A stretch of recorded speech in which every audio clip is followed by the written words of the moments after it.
ఈరోజు దేవుని మాట కీర్తన గ్రంథం 39వ అధ్యాయం 7వ వచనం. ప్రభువా, నేను దేని కొరకు కనిపెట్టుకుందును? నిన్నే నేను నమ్ముకొని ఉన్నాను. మనము ఎవరి కొరకు కనిపెట్టుకోవాలి? దేవుని కొరకు, దేవుడు చేసే కార్యాల కొరకు, ఆయన చూపే మహాప్రేమ కనికరముల కొరకు మనము కనిపెట్టుకొని ఉండాలి. మరి మన దృష్టి, మన ఆలోచన ఎవరి మీద ఉంది? ఆయన మీదే ఉంది. ఆయన నమ్ముకున్న వారిని ఆయన సిగ్గుపరిచే దేవుడే మాత్రం కాదు. దావీదు భక్తుడు అంటున్నాడు, నిన్నే నేను నమ్ముకొని ఉన్నాను. మరి వాక్యం వింటున్న నాకు, మీకు, మనందరికీ ఆయన నమ్మదగిన సహాయకుడు. మనము ఎవరు నమ్మాలి? దేవుని నమ్మాలి. ఆయన ఇప్పటి వరకు ఎన్నో కార్యాలు చేస్తూ వస్తున్నాడు. ముందు కూడా చేసే దేవుడు. వర్తమాన భూత భవిష్యత్ కాలాల్లో ఆయన బిడ్డలైన వారికి తోడుగా అన్ని విషయాల్లో ఆయన విజయం ఇచ్చి నడిపించే దేవుడు. ఆనందోత్సాహాలతో నింపే దేవుడు. సాక్షులుగా నిలబెట్టే దేవుడు. ఆయన సన్నిధిలో కృతజ్ఞతాస్తుతులు చెల్లించే వారంగా మనల్ని ఆయన ఏర్పరిచిన దేవుడు. జగత్ పునాది వేయబడక మునిపి ఆయన క్రీస్తులో మనల్ని ఏర్పరచుకున్నాడు. ఆయన విలువైన రక్తాన్ని కాచి ఆ రక్తంతో మనల్ని కొనుక్కున్నాడు. మన యొక్క పాపం నుండి, శాపం నుండి విడిపించాడు. ఆయన ప్రియమైన బిడ్డలుగా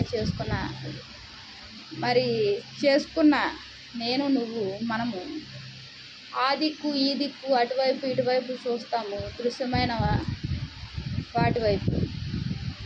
ఒక్కొక్కసారి సహాయం అందుతుంది, ఒక్కొక్కసారి సహాయం అందదు.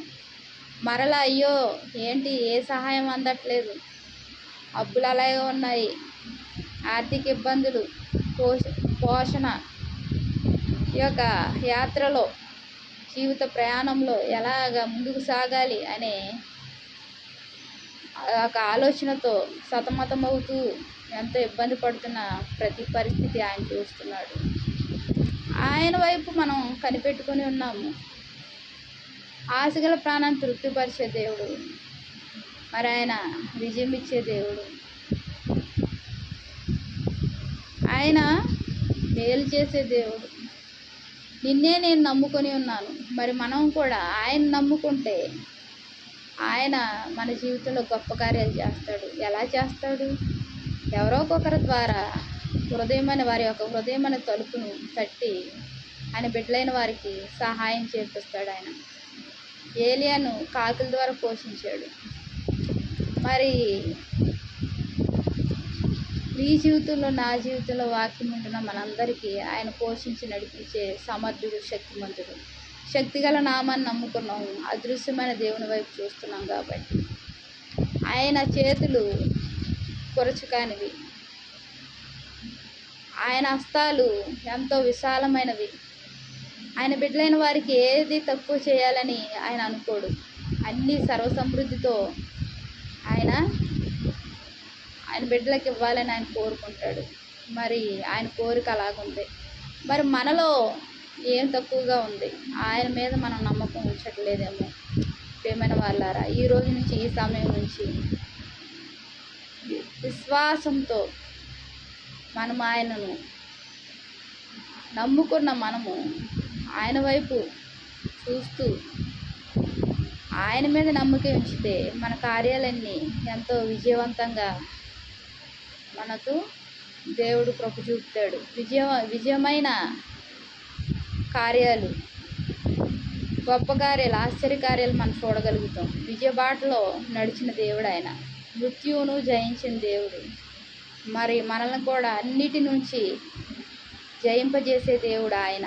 మేళ్లతో, అన్ని విషయాల్లో మేళ్లతో నింపి ఆయన కృతజ్ఞతాస్తుతి చెల్లించేవారుగా మనల్ని ఉంచుతున్న దేవాదేవునికి నిత్యము మనం స్తుతించుకుంటూ ముందుకు సాగిపోదాం. దేవునికి వందనాలు. ప్రార్థన చేస్తున్నాం. మహాప్రేమ గల తండ్రి, కృపగల నాయన, ఈ రోజు నుంచి, ఈ సమయం నుంచి ప్రభువా నాయన తండ్రి, మా యొక్క దృష్టి వేరొక దాని వైపు కాకుండా నీ వైపు దృష్టి పెట్టుకొని మా మనసు పూర్తిగా తండ్రి నీపైనే తండ్రి పెట్టి ప్రభువా నాయన నీ కొరకు కనిపెట్టిన వారికి ప్రభువా నాయన నువ్వు మేళ్లతో నింపే దేవుడు అయ్యా. వాక్యం వింటున్న మేమందరం ప్రభా నాయన నీ కృపలో నీ దయలో ఉంచి నువ్వు చేసే అద్భుతాల ఆశ్చర్యకార్యాలను బట్టి సాక్షులుగా నిలబెడుతున్న విధానాన్ని బట్టి వందనాలు చెల్లించుకుంటాం. నా ప్రభుని ప్రియరక్షకుడు యేసుక్రీస్తు వారి నామంలో అతి నేను బ్రతినాడు వేపుచున్నాను తండ్రి. ఆమేన్. ప్రైజ్.